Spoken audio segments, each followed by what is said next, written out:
Louvado seja Deus. Pega o seu pensamento, continue com o seu pensamento preso ao céu. Não converse lá direito, lá esquerdo. Por quê?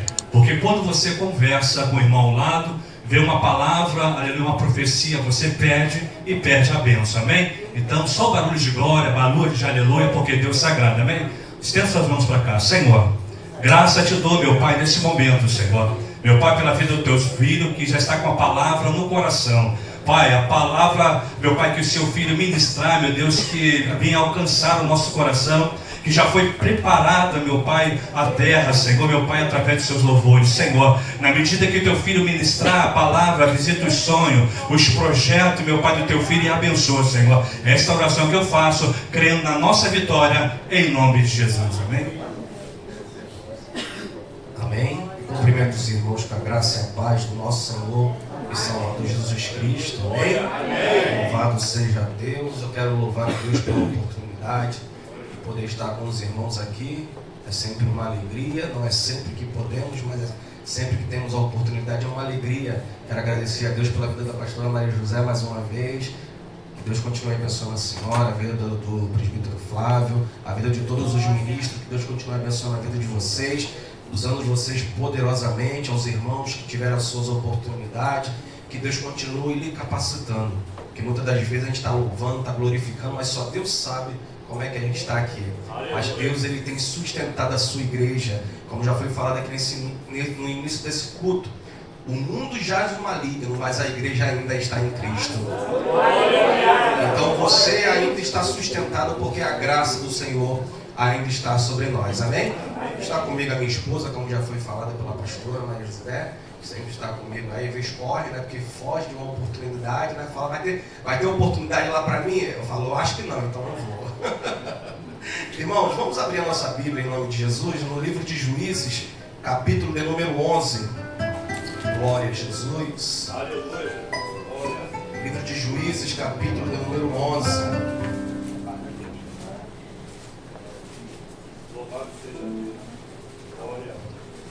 Livro de Juízes, capítulo de número 11. Graças a Deus. Aleluia.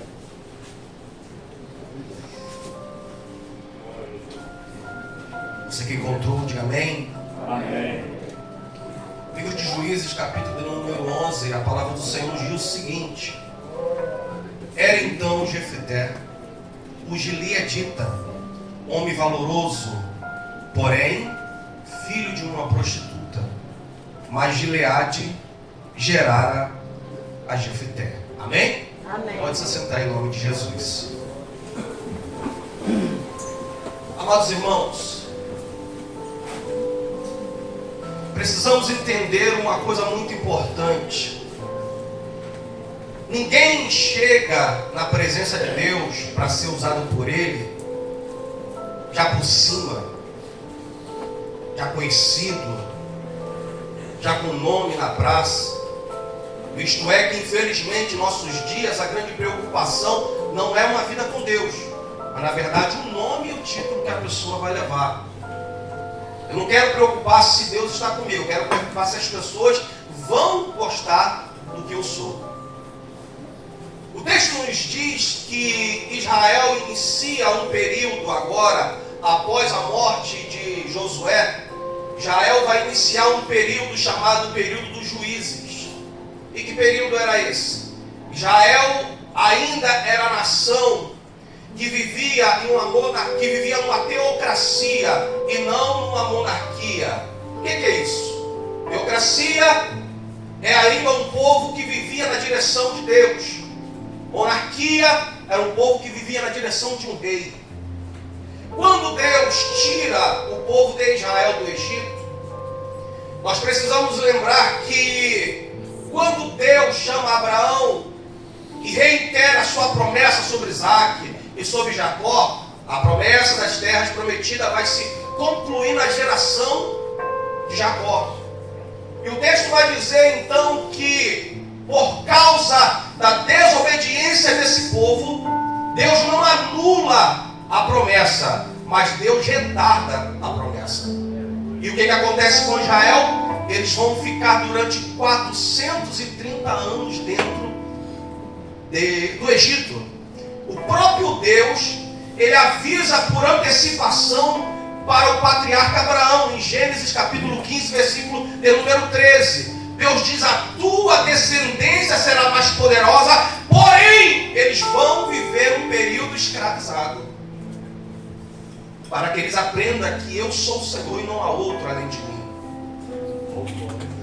Quando Deus cumpre essa promessa, o povo de Israel estava dentro da terra do Egito escravo. E diga-se de passagem, 400 anos aprisionados, já era para eles terem mudado as vestes, já era para eles terem mudado a língua nativa deles. Não era nem para lembrar que existia Jeová, mas Deus continuava com Israel. O fato de alguém estar sendo quebrado por Deus não significa que Deus abandonou. Deus quebra o vaso para que ele volte para a sua presença. E muitas das vezes eu prefiro, mesmo doendo, ser quebrado todinho por Deus para ficar na presença dele, do que ele dizer assim: vai, tu está pela tua própria conta. Se Deus disser para alguém nessa noite: tome cuidado, corre, despressa, se prostra, porque os poucos homens na Bíblia que perderam a presença de Deus, irmãos, eles preferiram a morte, como Saul. Então o povo de Israel ainda estava sobre a promessa de Deus, e Deus resolve cumprir essa promessa. No livro de Êxodo, capítulo número 12, versículo 40, o próprio Deus vai tirar o povo de Israel do Egito, e o próprio Moisés vai mencionar, confirmando o que Deus falou através de Abraão, que o povo ficaria 400 anos dentro daquela situação. Mas Deus não esqueceu do seu povo. Nós precisamos entender que o tempo não parou. Por mais que Israel estivesse sendo tratado por Deus, o tempo não parou. Aquelas terras de Canaã, presbítero Flávio, que era por herança do povo de Deus, agora estavam habitadas por outros povos. A terra não deixou de ser frutífera, nem de ser abençoada, porque foi o próprio Deus que abençoou aquela região. Então um povo estranho está desfrutando de coisa que era dos crentes. Enquanto os crentes estavam lá dentro do Egito comendo alho, cebola e pepino, e o povo estranho desfrutando de algo que era nosso, que era do povo de Deus. O texto vai dizer então que Deus diz para aquele povo: eu vou fazer vocês entrar novamente nas terras que eu prometi aos seus antepassados, mas porém eu não vou dar peixe frito para ninguém. A promessa eu reitero, mas vocês vão precisar guerrear se vocês quiserem a promessa sobre a vida de vocês. Se Deus mastigasse para eles, seria muito fácil. Eles olhariam e diriam assim: nós conseguimos por causa da nossa própria força, porque essa é a natureza do ser humano. E Deus, ele perdoa o pecado cometido, mas Deus não anula a consequência. Já que o povo desobedeceu a Deus, Deus vai novamente renovar a promessa sobre ele, mas eles terão que guerrear à base de espadas, sangue a comer, pessoas que eram israelitas iriam morrer. Mas se eles queriam entrar na terra prometida, eles precisavam guerrear. O texto vai dizer então que o povo de Israel começa a conquistar as terras novamente que Deus havia prometido para eles. Moisés morre, vem o período de Josué, Josué morre e entra no período em que nós conhecemos como juízes. Só que Josué, para alguns teólogos estudiosos, vai acreditar que ele seria o primeiro juiz que deu início a esse tempo do povo de Israel. Foi ele que liderou o povo finalmente chegar na terra prometida, porque não sei se você lembra, a viagem da onde o povo de Israel estava do Egito até a terra de Canaã era um período de 40 dias. Só que por causa daqueles espias que desacreditaram que Deus poderia fazer eles entrarem na terra, que olharam para o tamanho do inimigo, Deus disse: não vai ser 40 dias, vai ser 40 anos que vocês vão ficar circulando no meio do deserto. até vocês entenderem que eu sou Deus e não há outro. O texto vai dizer que agora Josué, ele morre. A figura de Josué fica na mente do povo do seu tempo. Veio uma nova geração e essa geração agora não tinha líder. Como eu falei, eles viviam ainda na teocracia. Então o povo de Israel começa agora a olhar para os povos que eles venceram. Esses povos que eles retiraram e tomaram posse novamente das suas terras eram povos pagãos, eram povos que adoravam outros deuses, culturas, imagens, tudo isso. Aí o povo de Israel começou a olhar para fora dos muros e começou a dizer assim: como seria bom ter um rei igual eles têm? Como seria bom ter uma imagem representando Deus para que a gente pudesse adorar? As pequenas brechas. O problema é que muitas das vezes a gente quer fazer com que as pessoas permaneçam no nosso ciclo e começamos a abrir brechas. E é onde o inimigo começa a minar. Todas as vezes em que a gente deixa os princípios bíblicos para fazer o que está na moda, o negócio começa a dar errado. Nós não precisamos nos adequar aos costumes do mundo para que o mundo venha para Cristo. Eu prefiro ser careta, eu prefiro ser chato, eu prefiro ser um crente que fala o que é burrão, sem graça, mas ainda a presença de Deus continuar sobre a minha vida. Trocar os nossos hinos. É tão raro como eu ouvi aqui, louvei hinos da harpa, irmão. Os cultos por aí por fora não tem mais hino da harpa, não. É só hino antropocêntrico, que você vai vencer, que você é grande, que você é o chuchu de Jeová. Se eu amo a mensagem da cruz, esqueceram dos louvores bíblicos. Mas eu louvo a Deus que ainda aqui, goste quem gostar, vai ter que cantar hino da harpa, vai ter que louvar o santo Deus de Israel. Eu não sou contra os louvores de hoje não, irmão. O problema é que nós precisamos continuar mantendo a chama viva, que o louvor tem que ser cristocêntrico, ele tem que ser Deus no centro de todas as coisas.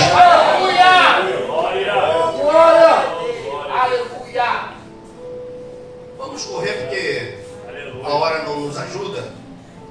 A Bíblia então diz que quando eles entram nesse período, o que acontece com Israel? Eles vão se desviar. Eles vão pegar os costumes dos povos que Deus havia feito com que eles expulsassem. E agora vai começar a adorar a imagem, vai começar a fazer um dos rituais que os povos pagãos faziam. Ao que Deus faz? Deus fecha a torneira da bênção. E o que Deus começa a fazer? Deus começa a levantar inimigos para avisar: se arrependam, volte para o caminho. Todas as vezes que nós ignoramos uma ordem de Deus, você está correndo um grande perigo. Se Deus está avisando, é tempo de nós pararmos o que nós estamos fazendo para ouvir o que Ele está falando. O problema é que hoje o YouTube, a internet da vida, se eu não gosto de uma pregação, eu só passo o dedo e pronto, vou para a próxima. Se eu não gosto dessa mensagem, não gosto desse pregador, não gosto dessa palavra, eu passo, pronto, acabou. É igual uma pizzaria, você senta lá, se você não for bem atendido, você não quer voltar mais. Mas nós precisamos lembrar que culto não é para mim, culto é para Ele. E a minha oferta precisa ser uma vida conforme Ele quer que eu seja.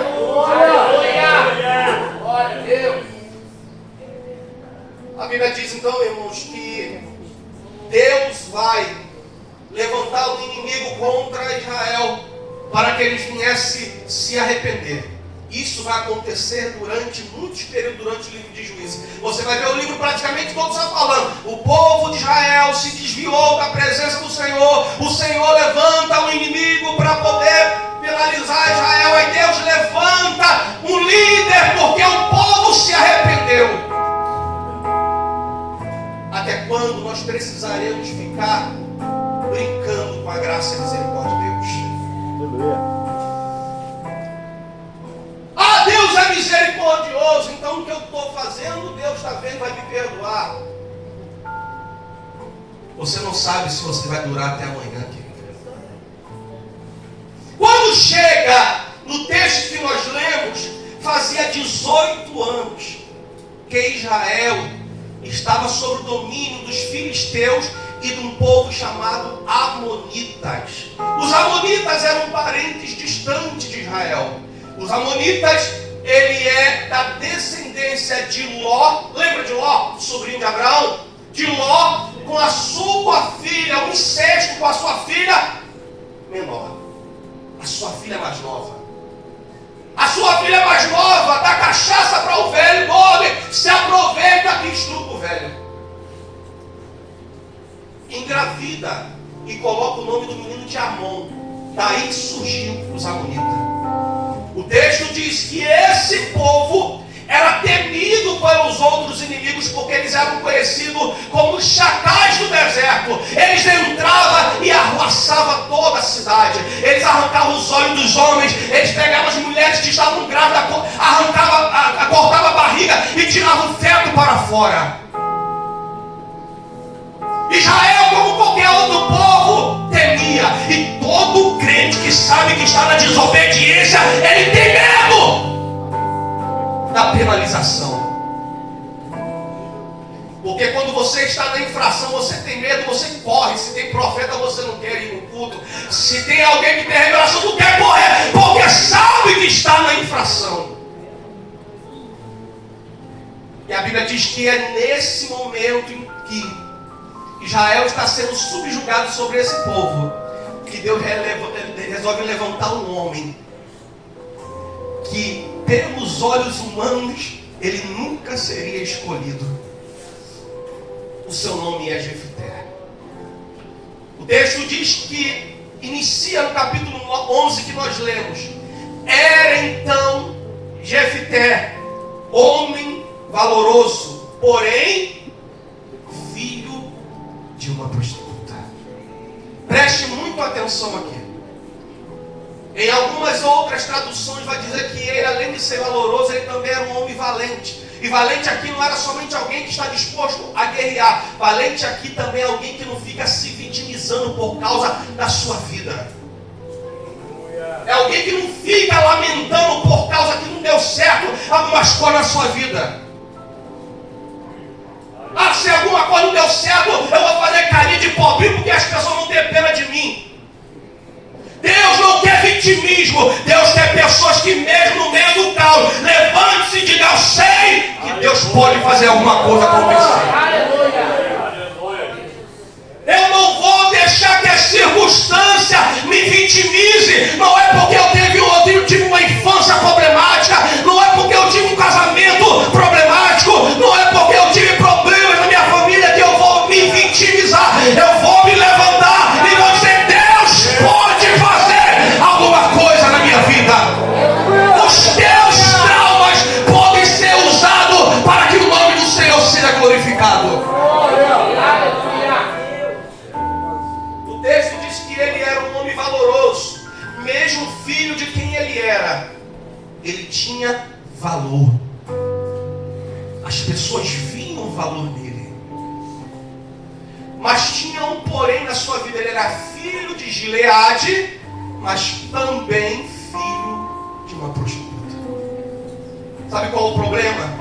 É que as pessoas não estão preocupadas com o valor que você tem. As pessoas estão preocupadas com a vírgula que estão na tua vida. As pessoas estão preocupadas com a vírgula que há na vida das pessoas. Há tanta gente, irmãos, por aí. Não, eu não vou para a igreja, não aceito Jesus porque ali tem fulano e eu não gosto de fulano, não gosto de ciclano.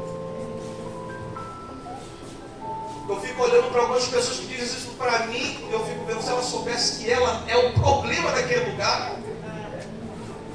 Porque toda pessoa que bota defeito nos outros pode olhar que ela é pior. Quando você vê muita pessoa falando muito mal dos outros, pode reparar que ela que é o problema. Se ela sair, o negócio anda. Quando não tem aqueles que dizem assim, eu sou insubstituível. Se não tiver, o negócio não vai andar. Aí, irmão, aí que é o problema. Mas Jefité, ele tinha um porém, mas ele não deixava que esse porém parasse sua vida. Eu fico imaginando a vida desse jovem. Provavelmente o seu pai, Gileade, ele já era casado. E no relacionamento, que era muito comum naquela época, extraconjugal, não estou dizendo que é certo, mas naquela época era muito comum isso acontecer. Ele se relaciona com uma mulher que era prostituta. E essa mulher engravida. E quem sabe Gileade diz assim, olha, eu não caso com você, não levo você para dentro da casa, mas a criança eu vou cuidar. Ele pega essa criança, leva para dentro da sua casa. E o texto diz que depois a sua mulher, ela começa a ter filhos. Até então, Jefité, ele era o mais velho da casa. Ou seja, ele era o primogênito. Ele foi preparado por Senhor Gileade para assumir o local da sua posição quando ele morresse. Assumir o clã da sua família. Só que quando Gileade ele fecha os olhos, os seus irmãos, a patota de sangue, se reuniram e disseram assim, ó, aqui não, bebê. Não vai assumir lugarzinho aqui na nossa casa, não. Quem manda aqui é nós, você é bastardo. Você é filho da outra. Aqui tu não vai herdar absolutamente nada. Jefité poderia muito bem apelar para a lei judaica que dizia que mesmo sendo filho da outra, ele poderia herdar, porque ele era primogênito, ele tinha culpa. Mas ele, o que é que ele faz? Eu não quero brigar. Se é para ser meu, vai ser meu, uma hora ou outra, mas eu não quero confusão. Tem momentos que é momento de você ceder e não bater de frente. Por aí. Tem momentos que é momento de você parar e dizer, vale a pena brigar por isso? Porque se for para ser seu, vai ser seu. Eu fico vendo famílias que mal se viram na vida. Como a minha família, que aconteceu isso. Morreu um parente que tinha um terreno lá no meio do mato. Saíram daqui, foram brigar lá no outro lado, lá no outro estado. Por causa de um terreno. Infernizar a vida de quem estava lá no meio do mato. Não, eu tenho direito. Brigar por causa de 5 mil reais. Jefité diz, eu não vou brigar por causa disso. O que Jefité ele faz? Jefité, ele sai de dentro da sua casa. E ele vai para uma região chamada Tobi. Quando ele chega em Tobi era famosa, conhecida, porque lá vivia os arruaceiros da cidade. Os meninos malandros, aqueles ladrãozinhos de sinal, aqueles que a sociedade queria passar a foice, era onde tinha espaço para ele poder habitar. E quando ele chega em Tobi, como eu disse, ele era um homem que tinha valores, mas dentro de casa os seus valores não foram reconhecidos. Mas quando ele chega em Tobi, as pessoas viram o seu valor. Não importa onde você esteja, porque Deus sempre vai fazer as pessoas reconhecer o valor que você tem. Você não precisa ficar implorando oportunidade para ninguém. Deixa que Deus mostre o seu real valor. Irmão, eu sou totalmente contra. Eu não faço. Puxar saco dos outros para ganhar oportunidade de trabalho, seja lá o que for, não está comigo não. Eu trabalho com festa, essas coisas assim. Aí meus colegas falam assim, rapaz, puxa o saco de fulano que o cara está com dinheiro, ele vai te dar. Eu falei, se for depender para ganhar dinheiro puxando o saco, eu vou ficar duro. Porque eu não vou. Você não precisa se humilhar diante de ninguém para que reconheça os seus valores. Hoje em dia, eu fico vendo pessoas que confessaram para mim assim, tem gente que fica ligando, pedindo oportunidade, dá oportunidade para pregar, dá oportunidade para cantar, porque porque a igreja é cheia, porque a igreja é grande. Não precisa disso. Se Deus está com você, Ele te coloca onde Ele quiser. O problema é que estão tornando o ministério espiritual em emprego e cargo para ser reconhecido pelos homens. Uma vez me ofereceram uma oportunidade, disse assim, ó, cola comigo aqui, congrega aqui comigo aqui, que eu vou te abençoar, eu vou fazer, olha, eu vou fazer crescer, vou fazer um monte de coisa. Eu falei, irmão, só meu nome está escrito no livro da vida, eu já estou muito satisfeito. Não quero mais nada do que isso. Jefité está num lugar em que ninguém queria estar, e diga-se de passagem, nem nós, mas era o lugar em que ele estava sendo reconhecido os seus valores. Se Deus te colocar no meio do buraco, Ele vai mostrar que Ele está contigo. Ele vai mostrar o seu valor. Todas as vezes em que nós esperamos Deus revelar o nosso valor, as coisas começam a andar. O texto diz então que levanta-se o inimigo contra Israel. Os amonitas vão se levantar para atacar Israel mais uma vez. E o que é que acontece? Israel está vulnerável. Israel está sem a presença de Deus de forma visível, de forma pessoal. Deus estava olhando para Israel, mas Deus estava com as suas mãos cruzadas. Enquanto vocês estiverem em rebeldia e desobediência, eu não vou fazer absolutamente nada por você, Israel. Aí, os anciões de Gileade lembram da fama, porque a fama de Jefité começou a crescer. Porque Jefité se tornou tipo um Alibaba, os 40 ladrões. Ele se tornou um homem que tinha que sobreviver da maneira dele. Mas ele não perdeu os seus princípios. Repito mais uma vez, não importa o lugar que você esteja, nunca corrompa os seus princípios.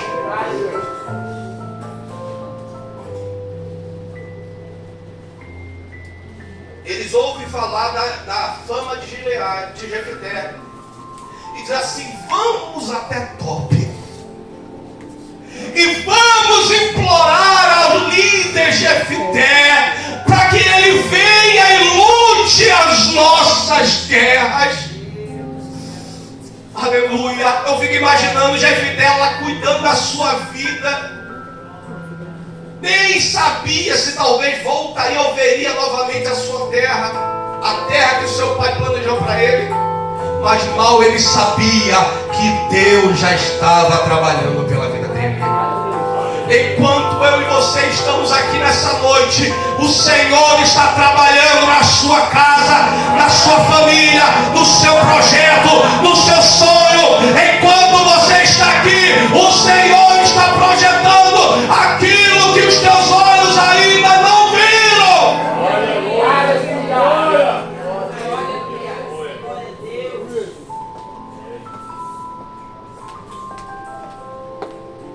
Sai aquela comitiva de dentro de Gileade em direção a Tobi. Eles chegam até Tobi e dizem, nós queremos falar com um grande líder.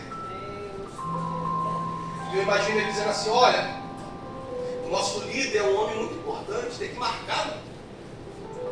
Não é assim na hora que vocês querem. Porque talvez, querido, você está em um lugar em que você não entendeu o seu valor. Porque quando você entende o seu valor, você não fica em determinado lugar. Não é simplesmente por causa de dinheiro e posição.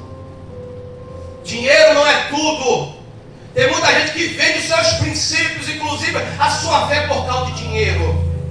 Não é o dinheiro que vai fazer tudo o que você precisa, mas uma mente tranquila e sabendo que o meu Deus está cuidando de mim é o que realmente importa.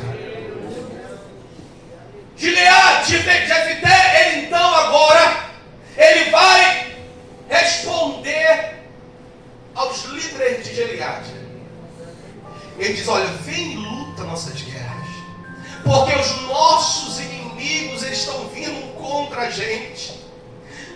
E Jefité diz, eu não era filho da prostituta, para vocês eu não valia nada. Agora que o negócio nosso calo apertou.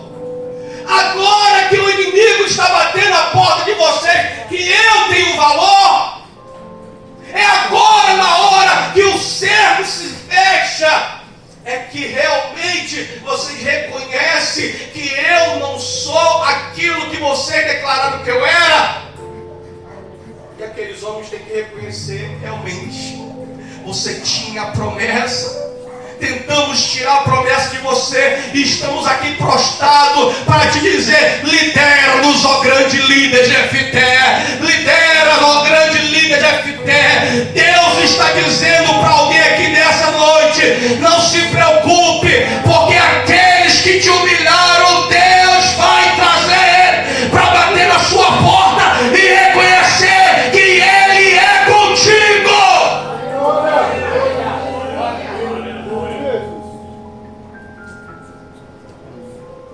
Nem sempre aguardar em silêncio a resposta que vem de Deus é fácil. Só quem já passou sabe o que é você ter que engolir algum desaforo da vida.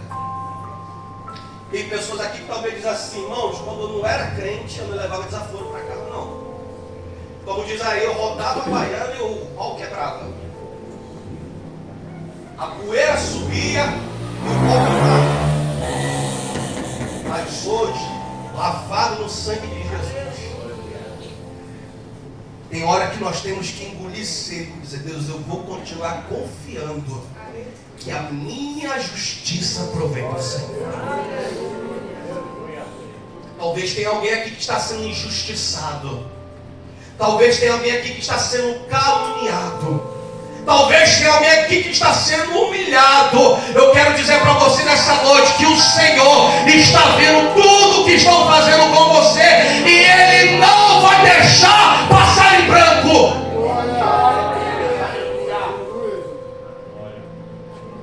Eu não preciso de me autopromover. Eu preciso é confiar no Deus que me chamou. Eu preciso é colocar em prática, quando realmente é necessário, aquilo que eu prego diariamente no culto. Porque pregar aqui é a tarefa mais fácil. Agora, a prática que é a tarefa que nós devemos realmente aprender. Eu não sou o que eu prego em cima do culto. Eu sou o que eu vivo diariamente com o que eu prego. Eu não sou preocupado se as pessoas vão me conhecer ou reconhecer como grande pregador, como seja lá o que for. Eu estou preocupado é que Deus olhe para a minha vida e diga assim: ali vai alguém que tem o meu chamado e que vive na sinceridade. Precisamos entender que mais importante do que ter nome conhecido na praça é ter nome escrito no livro da vida. Porque hoje o que nós estamos vivendo é pessoas que trocam o nome no livro da vida por um momento de um nome no cartaz, por um momento no nome no congresso. Se o meu nome não tiver, eu não vou. Se minha foto não tiver, eu não vou. Mais importante que eu quero saber é que quando Jesus vier, se vai ver na pré-tribulação, pós-tribulação, não sei o que vai ser, mas só sei de uma coisa, é que eu creio que quando a trombeta tocar, eu sei para onde eu vou. E ainda que os meus olhos se fechem aqui nessa terra, eu terei a esperança. Como nós começamos lá embaixo, conversei com o irmão, 1 Tessalonicenses, me vai a memória, que fala, né, que Paulo, ele declara que, irmãos, não sejam ignorantes quanto àqueles que dormem. Porque se nós crermos que o Senhor ressuscitou dentre os mortos, aqueles que dormem ressuscitarão com Ele. E nós que estivermos vivos, nós seremos arrebatados. A maior esperança que o crente deve ter não é ganhar na Mega Sena, não é ganhar o cargo mais importante da sociedade. A maior esperança que o crente deve ter é que Jesus está voltando. A trombeta vai tocar e será que Deus ainda encontra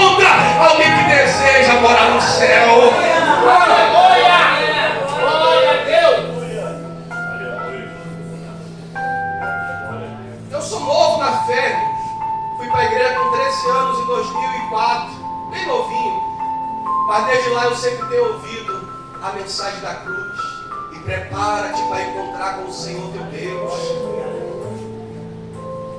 As nossas mensagens, infelizmente, têm sido: a bênção é aqui, o céu pode ficar para depois. O céu aguarda, mas quem deseja ver aquele que morreu e ressuscitou. A maior esperança da igreja é que quando nós chegarmos lá, não é ver Abraão, não é ver Isaac, não é ver Jacó, mas é ver aquele que está sentado no alto e sublime trono, e nós olharemos e veremos a sua face.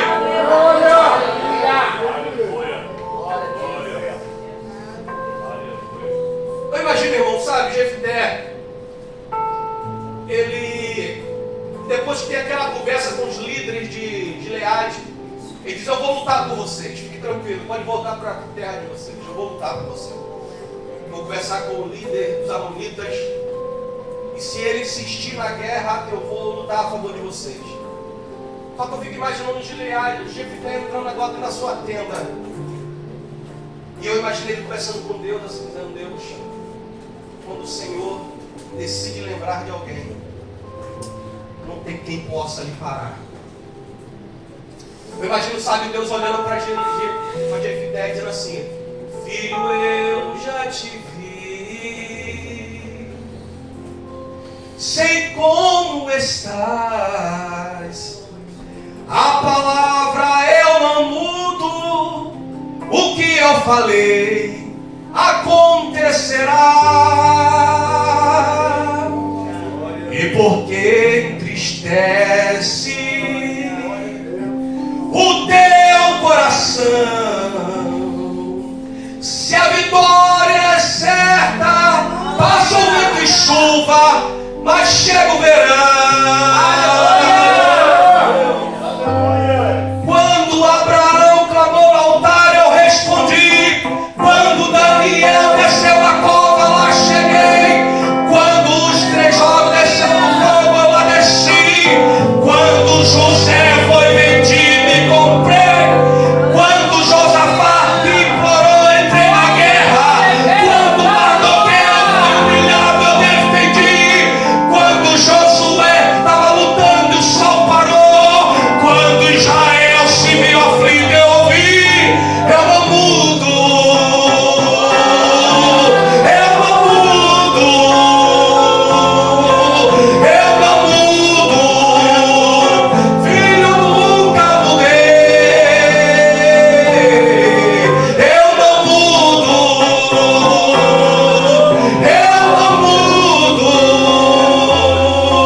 porque choras assim, olha para mim, eu não mudo.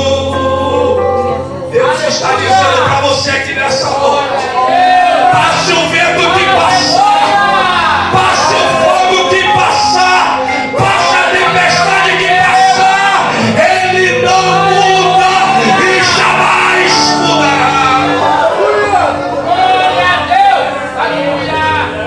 Aleluia.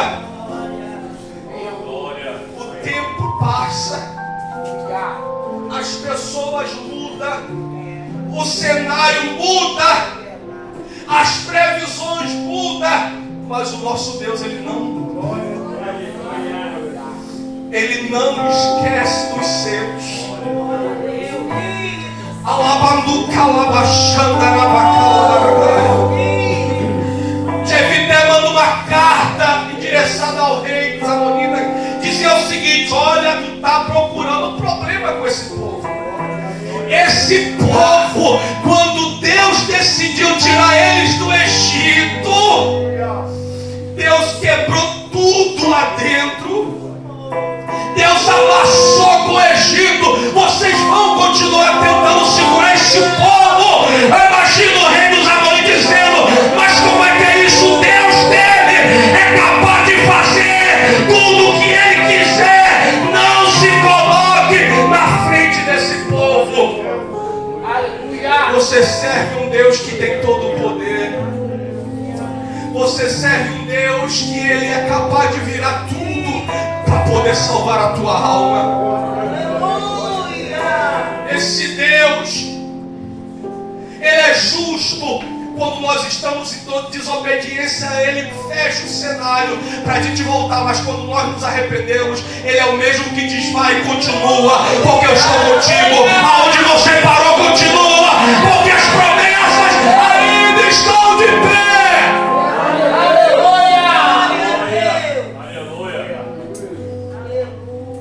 Aleluia. Jefité vai na luta. E o texto diz que Jefité mata, mas mata com gosto no nome do Senhor. Destrói os inimigos que afligiam o povo de Deus. Eu quero dizer para você que nessa noite que Deus está fazendo a partir de hoje, o ministério, fazendo a diferença. Homens e mulheres valorosas, valentes, que irão usar talvez o seu problema de saúde, ou o seu problema emocional. E Deus vai te usar para alcançar o maior número de pessoas, para que o nome dele seja glorificado.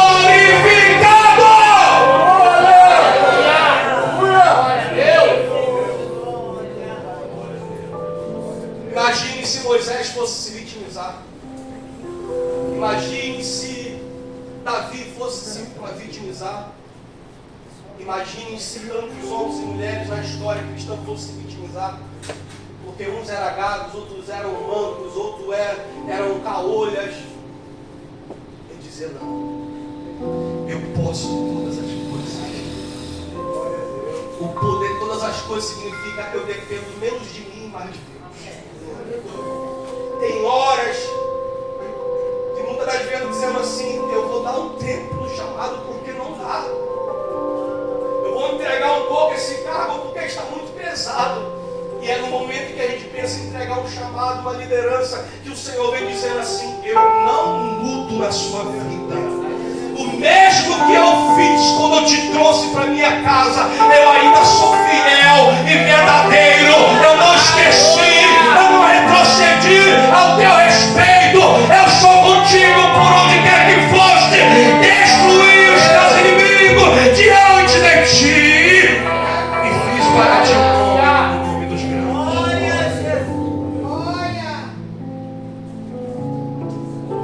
Tem hora que o processo do ministério pesa. Tem hora que o chamado ele pesa. Tem hora que nós precisamos lidar com o chamado e com alguns problemas nossos também. Mas o Senhor está dizendo: eu estou contigo em todo momento. Trouxe você aqui nessa noite para te dizer que a obra que eu tenho ainda conta contigo. Não importa como é que você se encontra nessa noite, mas Deus está dizendo: eu conto com você para continuar fazendo a obra.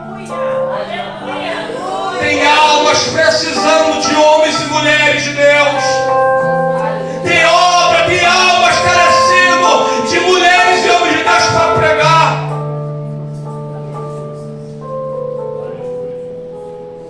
Hoje nós temos tanta ferramenta para ajudar no Evangelho. Mas quando eu leio a Bíblia Sagrada, eu vejo que homens e mulheres que não tinham internet, não tinha telefone, não tinha aparelhos para lá e para cá, transportes, esses homens pregaram no mundo inteiro. E muitas das vezes nós não conseguimos evangelizar nem as pessoas que estão na nossa rua. E Deus está dizendo para mim, para você nessa noite: eu estou te capacitando para, além de você orar, você abrir a sua boca para poder também pregar. E você não precisa estar com o microfone na mão, porque muitas das vezes nós confundimos Deus usar a gente com o microfone na mão. Não é. Não é. Eu sou do tempo que ficava debaixo de um pé de jamelão, lá em Paciência, evangelizando com a caixinha velha, aquele microfone de karaokê. Parecia até que estava numa missa. Pegava assim, ficava aquele eco. E de vez em quando a gente com roupa branca, o jamelão caía e manchava a roupa todinha. Mas quando a gente começava a orar, as pessoas começavam a ser libertas. As pessoas começavam a cair endemoniadas. Eu não troco nenhum nome conhecido no meio cristão por essas experiências que eu vivi. Eu não troco nada disso por noites que eu passei com pessoas no monte, experiências extraordinárias. Eu nunca vou esquecer, pastora Maria José, a primeira vez que eu vim aqui, lá embaixo da garagem. Não sei se a senhora conhece a igreja Manancial. Eu fiz parte de 9 anos dali. O jovem Wallace me chamou uma vez e disse: ó, bora numa consagração, vou te levar. Eu tinha acabado de voltar a morar aqui em Senador Camarada. Bora lá, vou te levar numa consagração. Não conhecia nada aqui. Vou te levar numa consagração, irmãos. E tinha aquele irmão lá tocando violão. Não lembro dele, que ele tocava violão bem antigo. Adolfo, né? Ainda está vivo, né? Tocava aquele violão ali, irmãos. A glória descendo, você que não está acontecendo mais. Era uma experiência que a gente viveu. Eu fico imaginando a pastora Maria José, os irmãos são mais experientes. Quanta experiência maravilhosa tem. Eu queria sentar, ficar horas ouvindo vocês contar as experiências. Eu que sou um menino, vivi essas coisas aí, não consigo esquecer. Chegava aqui, irmão, era uma coisa gloriosa. Aqui na garagem, daquela subidinha ali, os irmãos começavam a marchar ali no negócio e não caía. Eu ficava, meu Deus, no calor. Tem alguns vídeos lá no YouTube lá que eu gravei na época ainda. Eu falo, nossa, que saudade, às vezes bate. Era maravilhoso. E aqui está a prova, você é fruto do que foi plantado lá embaixo. Glória a Deus. O que começou lá embaixo, talvez, né, pastor, não era nem um propósito de um dia virar uma igreja, né? Só que Deus pega assim. O que não era para ser, Deus diz, vai fazer, vai acontecer por causa da sinceridade. Não tem que forçar nada forçado sai perfeito. Deixa Deus trabalhar. Que você vai ver o processo de Deus agindo. Se você sair daqui nessa noite acreditando que você tem que continuar confiando, dependendo de Deus, você vai ver o que Ele vai fazer na sua vida, nessa semana, nesse mês, ainda esse ano, o que Deus fará pela sua vida. Amém? Aplauda o Senhor.